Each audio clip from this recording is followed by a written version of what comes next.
ಹಾಗಾದರೆ ವೀಕ್ಷಕರೇ, ಯಾರ್ಯಾರ ಮನೆಯಲ್ಲಿ ಎಷ್ಟೆಷ್ಟು ಹಣ ಸಿಕ್ತು ಅಂತಂದರೆ SIT ಅಧಿಕಾರಿಗಳು 8 ಜನ ಆರೋಪಿಗಳಿದಾರಲ್ಲ, ಅರೆಸ್ಟ್ ಆಗಿದ್ದಾರಲ್ಲ, ಅವರ ಮನೆಗಳ ಮೇಲೆ ದಾಳಿ ಮಾಡ್ತಾರೆ. ಸೊ ಈ ಸಂದರ್ಭದಲ್ಲಿ ಅಪಾರ ಪ್ರಮಾಣವಾಗಿರ್ತಕ್ಕಂಥ ನಗದು ಸಿಕ್ಕಿದೆ. ಇದರಲ್ಲಿ ಪ್ರಮುಖವಾಗಿ ಈ ಲವಕುಶ್ ಮಿಶ್ರಾ ಮನೆಯಲ್ಲಿ 14,25,000 ರೂಪಾಯಿಯನ್ನು ಜಪ್ತಿ ಮಾಡಿದ್ದಾರೆ. ಅನುಕಲ್ಪ ಮನೆಯಿಂದ 16,82,046 ರೂಪಾಯಿನ ವಶಕ್ಕೆ ಪಡೆಯಲಾಗಿದೆ. ಅವಿನಾಶ್ ಶುಕ್ಲಾ ಈತ 20,39,220 ರೂಪಾಯಿನ ತನ್ನ ಬಾಡಿಗೆ ಮನೆಯಲ್ಲಿ ಇಟ್ಕೊಂಡಿದ್ದ. ಇದರ ಜೊತೆಗೆ 1,121 ಅಮೆರಿಕನ್ ಡಾಲರ್ ಕೂಡ ಸಿಕ್ಕಿದೆ ಇವನ ಮನೆಯಲ್ಲಿ. ಕರುಣೇಶ್ ಪಾಂಡೆ ಮನೆಯಲ್ಲಿ 18 ಲಕ್ಷದ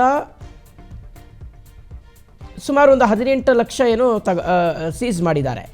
ರಾಮಶಂಕರ್ ಮಿಶ್ರಾ ಮನೆಯಲ್ಲಿ 7,32,170 ರೂಪಾಯಿನ ವಶಕ್ಕೆ ಪಡೆಯಲಾಗಿದೆ. ರಾಮಶಂಕರ್ ಯಾದವ್ ಮನೆಯಲ್ಲಿ 1 ಲಕ್ಷ ರೂಪಾಯಿನ ಮುಟ್ಟುಗೋಲು ಹಾಕ್ಕೊಂಡಿದ್ದಾರೆ. 11 ಗ್ರಾಮ್ ಚಿನ್ನ ಮತ್ತು 375 ಗ್ರಾಮ್ ಬೆಳ್ಳಿ. ಇವರೆಲ್ಲ ನೋಡಿ ಹೆಂಗಿದ್ದಾರೆ ಅಂದರೆ, ಈ ಅಯೋಧ್ಯೆ ರಾಮ ಮಂದಿರಕ್ಕೆ ಸೇರ್ಕೊಂಡಾದ್ಮೇಲೆ ಕೆಲಸಕ್ಕೆ ಎಲ್ಲ ಲಕ್ಷಾಧಿಪತಿಗಳು ಕೋಟ್ಯಾಧಿಪತಿಗಳು ಆಗಿಬಿಟ್ಟಿದ್ದಾರೆ. ಇವ್ರ ಸಂಬಳ ಎಷ್ಟು ಗೊತ್ತೇ ವೀಕ್ಷಕರೇ?